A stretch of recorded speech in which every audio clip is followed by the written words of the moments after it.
Assalamualaikum warahmatullahi wabarakatuh. Nama saya Ameliana Nurrahmi, NIM 2121034. Baiklah, di sini saya akan menjawab pertanyaan yang pertama dengan soal apakah perbedaan antara hadis mudallas dengan hadis mu'allal beserta contohnya masing-masing. Hadis mudallas menurut bahasa yaitu penyembunyian aib barang dagangan dari pembeli, dan menurut istilah penyembunyian aib dalam sanad dan menampakkan zahirnya secara baik. Contoh hadis mudallas yaitu dari Sufyan bin Uyainah, sesungguhnya Nabi Muhammad SAW membuat walimah atas pernikahan beliau dan Sofiyah dengan memasukkan gandum dan kurma. Hadis riwayat At-Tirmizi. Berbeda halnya dengan hadis mu'allal. Hadis mu'allal yaitu hadis yang di dalamnya terdapat kecacatan sehingga menyebabkan kerusakan kesohihan dalam hadis tersebut.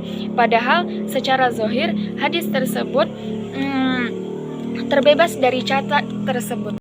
Contoh dari hadis mu'allal yaitu dari Yahya bin Abi Qasir. Sesungguhnya Rasulullah SAW bersabda, orang-orang berpuasa telah berbuka di dekatmu. Soal yang kedua, kemukakanlah pendapat saya dan pendapat para pakar mengenai hadis mudraj dengan hadis mu'allal. Menurut salah satu para pakar, hadis mudraj yaitu seorang rawi yang mengeluarkan pendapatnya sendiri tentang sanad hadis tersebut. Dan menurut pendapat saya, hadis mudraj secara etimologi, kata idraj berarti memasukkan sesuatu kepada sesuatu yang lain dan menggabungkan kepada yang lain tersebut.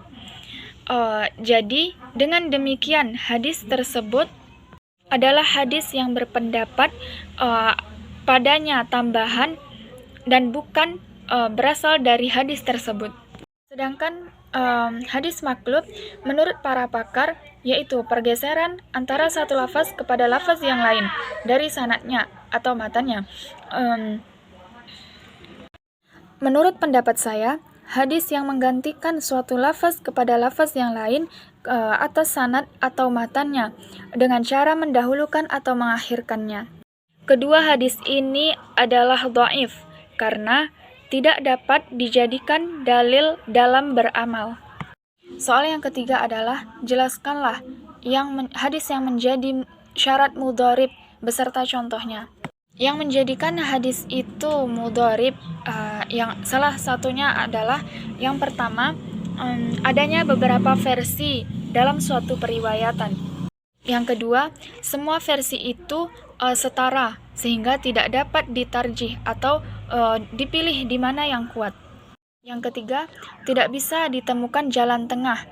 Jika bisa ditemukan jalan tengah, maka hadis ini tidak dikatakan sebagai hadis mudharib lagi.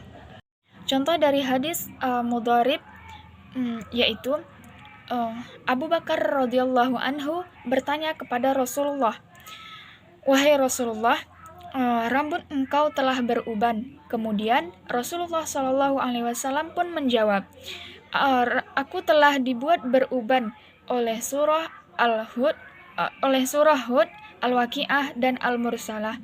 Hadis riwayat At-Tirmizi. Soal yang keempat, jelaskanlah bagaimana munculnya hadis maudhu serta bagaimana cara mengetahui kalau hadis itu maudhu. Serta jelaskanlah pemalsuan dan pemfatwaan pada hadis maudhu.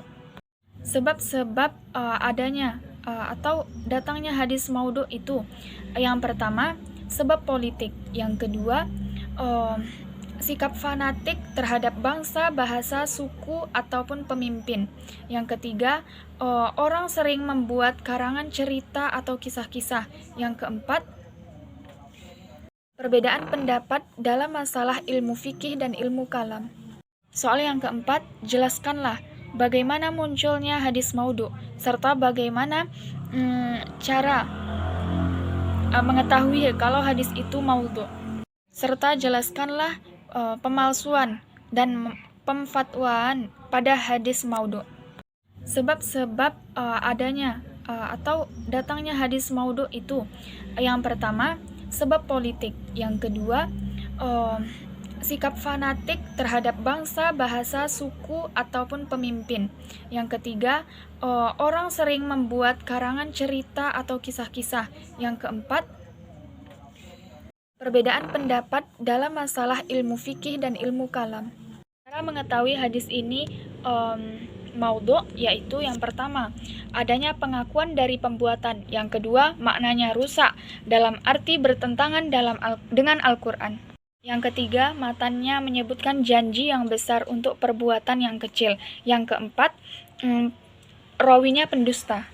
Yang menyebabkan pemalsuan dalam hadis maudhu ini adalah periwayat dan penyebaran hadis ini secara tidak langsung telah menyebabkan banyaknya pendustaan terhadap Rasulullah dan para sahabatnya.